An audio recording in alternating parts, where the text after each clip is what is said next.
ਅਸਲਾਮੁਅਲੈਕੁਮ ਸਾਰੇ ਦੋਸਤਾਂ ਵੀਰਾਂ ਭਰਾਵਾਂ ਨੂੰ। ਵਾਲੇਕੁਮ ਸਲਾਮ। ਤੇ ਇਹ ਨੇ ਜੀ ਆਪਣੇ ਸ਼ਫੀ ਸਾਲਕ ਹਕੀਮ ਸਾਹਿਬ, ਤੇ ਇਹ ਆਪਾਂ ਨੂੰ ਕੀਮਿਆਂ ਦੇ ਬਾਰੇ ਨੁਕਸਾ ਕੋਈ ਦੱਸਣਗੇ। ਤੇ ਹਕੀਮ ਸਾਹਿਬ ਕੋਈ ਦੱਸੋ ਆਵਾਮ ਨੂੰ ਕੋਈ ਨੁਕਸਾ ਕੀਮਿਆਂ ਦੇ ਬਾਰੇ। अस्सलाम वालेकुम। ਵਾਲੇਕੁਮ ਸਲਾਮ।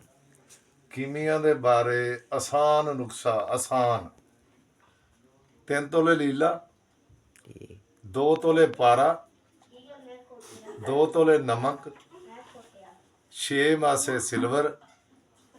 ਇਹਨੂੰ ਕੜਾਈ 'ਚ ਪਾ ਕੇ 2 ਕਿਲੋ ਪਾਣੀ ਆਮ ਮਸਨ ਟੂਟੀ ਦਾ ਪਾਣੀ ਪਾ ਦੇਣਾ। ਠੀਕ ਇਸ ਪਾਣੀ ਨੂੰ ਖੁਸ਼ਕ ਕਰ ਦੇਣਾ।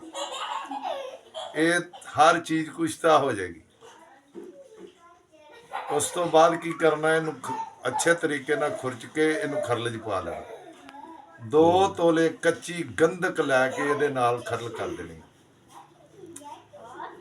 ਇਹਨੂੰ ਕੱਪ 'ਚ ਬੰਦ ਕਰਕੇ ਇਹਨੂੰ 2 ਕਿਲੋ ਉਪਰਾਂ ਦੀ ਅੱਗ ਦੇ ਦੇਣੀ ਆ। 2 ਕਿਲੋ ਦੇ ਦੋ ਤਾਂ ਵੀ ਠੀਕ ਹੈ, 5 ਕਿਲੋ ਦੇ ਦੋ ਤਾਂ ਵੀ ਠੀਕ ਹੈ। 12 ਇਤਨੀ ਅੱਗ ਦੇਣੀ ਹੈ। ਇਸ ਤੋਂ ਜ਼ਿਆਦਾ ਵੀ ਦੇ ਦੋਗੇ ਉੱਡੇਗੀ ਕੋਈ ਸ਼ੈ ਨਹੀਂ ਇਹਦੇ ਵਿੱਚ, ਹਰ ਸ਼ੈ ਮਸਲ ਕਾਇਮ ਹੋ ਜਾਏਗੀ। ਠੀਕ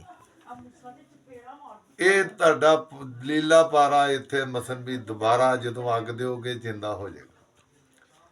ਅਗਾਂਹ ਮਸਲ ਵੀ ਜੇ ਤੁਹਾਡੀ ਸਮਝ 'ਚ ਇੱਥੋਂ ਤੱਕ ਆ ਜਾਏ ਠੀਕ ਹੈ, ਨਾ ਆਵੇ ਤੇ ਫਿਰ ਮੇਰੇ ਨਾਲ ਰਾਬਤਾ ਮਸਲ ਵੀ ਤੁਸੀਂ ਇਸੇ ਨੰਬਰ ਤੇ 0346 ਨੰਬਰ ਤੂੰ ਆਪ ਤੈਨੂੰ ਪਤਾ ਹੀ ਹੈ ਨੰਬਰ ਦਾ।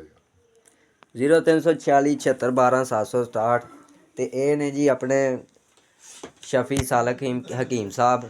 ਤੇ ਜੇ ਵੀਡੀਓ ਅੱਛੀ ਲੱਗੀ ਹੋਵੇ ਤੁਹਾਨੂੰ ਤੇ ਉਸ ਤੋਂ ਲਾਈਕ। ਇਲਾਵਾ ਹੋਰ ਚੀਜ਼ ਇੱਕ ਮੈਂ ਇਹ ਵੀ ਦੱਸ ਸਕਣਾ, ਕਿਹੜੀ ਧਾਨ ਦੇ ਵਿੱਚ ਕਿੰਨਾ ਪਾਣੀ ਹੁੰਦਾ। ਠੀਕ ਜਿਸ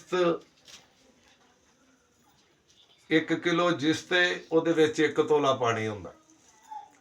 1 ਕਿਲੋ ਤਾਂਬਾ ਹੈ, ਉਹਦੇ ਵਿੱਚ 1 ਤੋਲਾ ਪਾਣੀ ਹੁੰਦਾ। 1 ਕਿਲੋ ਸਿੱਕੇ ਦੇ ਵਿੱਚ 1 ਤੋਲਾ ਪਾਣੀ ਆ। ਠੀਕ 1 ਕਿਲੋ ਪਾਰਾ ਹੈ, ਉਹਦੇ ਵਿੱਚ 1 ਤੋਲਾ ਪਾਣੀ। ਜਿਹੜਾ ਇਸ ਤੋਲਾ ਨੂੰ ਪਾਣੀ ਨੂੰ ਖੁਸ਼ਕ ਕਰਦਾ ਹੈ ਉਹ ਕੀਮੀਆਗਰ ਹੈ, ਠੀਕ ਵਰਨਾ ਨਾਮੁਮਕਿਨ।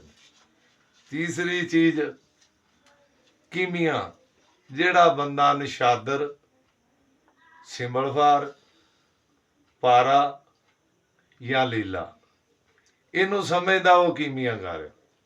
ਜਿਹੜਾ ਇਹਨਾਂ ਚੀਜ਼ਾਂ ਨੂੰ ਨਹੀਂ ਸਮਝਦਾ ਉਹ ਕੀਮੀਆਗਰ ਨਹੀਂ ਬਣ ਸਕਦਾ। ਠੀਕ ਇਹ ਤਿੰਨਾਂ ਚੋਂ ਚੀਜ਼ਾਂ ਵਿੱਚੋਂ ਇੱਕ ਚੀਜ਼ ਵੀ ਬਣ ਜਾਏ ਉਹ ਕੀਮੀਆ ਆਸਾਨ ਹੈ, ਮਰਨਾ ਨਾਮੁਮਕਿਨ। ਲੋ ਜੀ ਦੋਸਤੋ, ਜੇ ਵੀਡੀਓ ਤੁਹਾਨੂੰ ਅੱਛੀ ਲੱਗੀ ਹੋਵੇ ਤੇ ਲਾਈਕ ਤੇ ਫੋਲੋ ਤੇ ਕਮੈਂਟ ਕਰਨਾ।